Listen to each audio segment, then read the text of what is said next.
Okay, we've got all the bolts torqued back up. So the main bearings, the main bearing cases bolts, it was 22 to 25 foot-pounds, so they're at 24, kind of middle of the road. All the others torqued up to the spec. So yeah, we've got all that done. So the case is now all back together. I'm just give it a spin round. We've got a nice turning crank. Feels right. It's just going up against its thrust washer there. So okay, till she's fitted. So we'll just give it a spin round. There's a bit of build oil coming out the sump at the bottom, but yeah, I've got this face here to do. That one hasn't been done actually, that front face yet, ready for the head gasket. So, and obviously in here. So now we've got our bearing retainer to put back on. We've got all the, I've been through every gear that we do have. Just check what your, yeah, obviously no detents on, so it's not locating it, but we've got every gear. And then back there should be neutral. That's that. Right, so next move can be, well, as it's sat like that, we can start and put the heads on, or we'll need the stator and rotor putting on for timing marks, for reference to timing marks.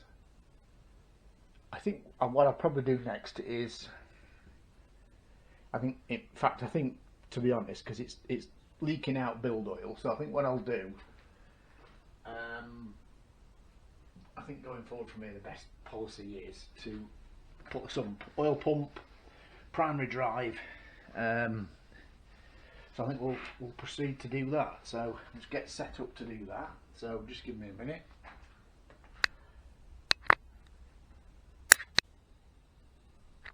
Right, oil pump installed, just 3 volts.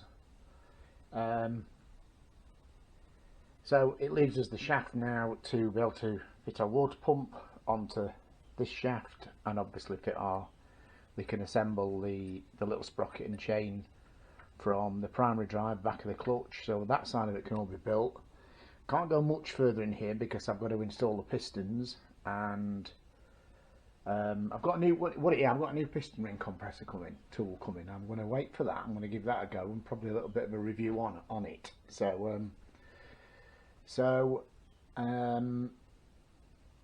The one I've got, it's the little ratchet mechanism on it is, I don't know if you're familiar with the ones that I mean, but you like wind them up, click, click, click, little ratchet, and it sort of holds it. And it started to give up the ghost, just when you started to tap the pistons down the board, and then it starts to like ratchet off and rings come out again. So it's like, you know what, I'm not taking any more risks with that. So yeah, I've got a new one coming, so I'm going to use that, fit the pistons, and I've still got room in here then to actually get to the big end bolts and torque them up. Okay, so yeah, great stuff. Okay, we'll pick it up in a bit. So moving forward, what I did do is I put the pistons in. I just wanted to progress instead of leaving an engine. I don't like an engine open for vast amounts of time anyway. There was no kind of delivery date on the new piston ring compressor, so I've done it. I managed to use my old one. So pistons are in, so it's all kind of assembled in the bottom end here except for the sump and what goes in it.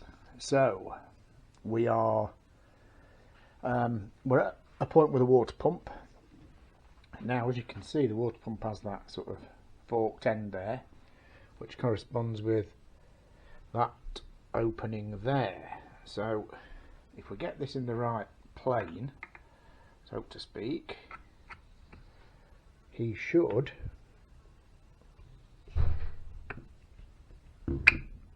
as he's going in, just making sure that that aligns there.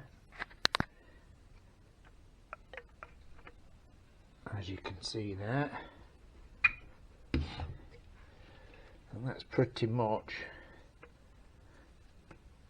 yeah, so that's meshed with that in that drive there. So what we need to do,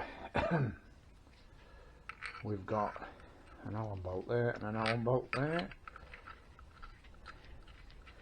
O-ring has just got a little bit of engine oil just wiped around it. I'm trying to do this while I'm filming, to do some of it at least, but only 2 bolts, so I don't mind doing this. So yeah, we've installed the output shaft cover. We've got new seals in, fitted with a seal buddy. Yeah, rod bolts, well, nuts, done up to 25 foot-pound according to the manual. Just get that to go in uniform. There's only 2 bolts holding this in, but anyway, so its actual oil seal is done via the O-ring that's inside. So there we go, doing stuff one-handed, managed it anyway. Right, so yeah, we're torqued up, bottom end, water pump on, and there's the mesh to the oil pump, and obviously this is driven at the back of the clutch on the primary drive. So in here we had, I'm going to put a little bit of oil there just for my, because I'm filming. And okay, so oil pressure relief valve, that's what it looks like. In fact, hang on. Yeah, there's the end of it. Oil pressure itself pushes against that plunger and lifts it off its seat until it blows out of these holes. So that's what maintains a preset oil pressure. Okay, so he's just gone down in his chamber there, which is in here as we've discussed before. The next thing we have is our 2 O-rings on here, and